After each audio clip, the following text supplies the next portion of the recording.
Vous avez remarqué des trous sous votre cabanon ou votre galerie et vous vous demandez quel animal fait ça? La réponse risque de vous surprendre, parce que ce n'est pas un hasard.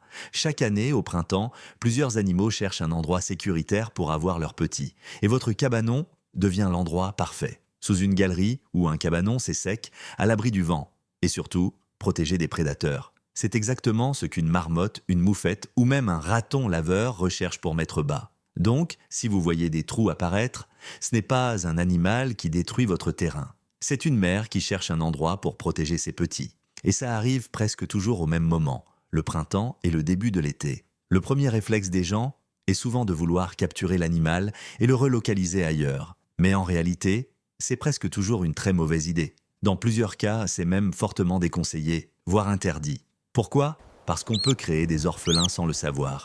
La mère est partie chercher de la nourriture et ne reviendra jamais retrouver ses petits. Et même pour l'animal capturé, se retrouver dans un nouvel environnement, c'est extrêmement difficile. Il doit trouver de la nourriture, un abri, et peut même se faire attaquer par d'autres animaux déjà installés dans le secteur. Et surtout, ça ne règle pas le problème, parce que le terrier ou l'abri est toujours là. Donc tôt ou tard, un autre animal va venir s'y installer. Donc enlever l'animal, sans régler la cause, c'est souvent recommencer le problème à zéro. Personnellement, lorsque j'ai acheté ma maison, je me suis vite rendu compte qu'il y avait un trou qui passait sous mon cabanon.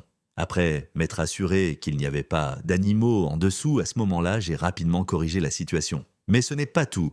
Je me suis aussi rendu compte qu'un lapin à queue blanche utilisait le dessous de mon patio en bois pour s'occuper de ses petits. À ce moment-là, mon patio et ma galerie étaient déjà en assez mauvais état. Donc à la fin de l'été, j'ai tout retiré et j'ai reconstruit autrement. J'ai fait un patio directement au niveau du sol avec des pierres, donc impossible pour un animal d'aller en dessous. Et pour la galerie, puisqu'elle est surélevée, j'ai laissé le dessous complètement ouvert. Ce n'est donc pas du tout attrayant pour les animaux. Résultat, non seulement ça demande moins d'entretien, mais surtout, ça règle le problème de façon définitive. Dans une prochaine vidéo, je vais vous montrer comment sécuriser vos installations efficacement, sans nuire aux animaux. Et surtout, sans que ça revienne.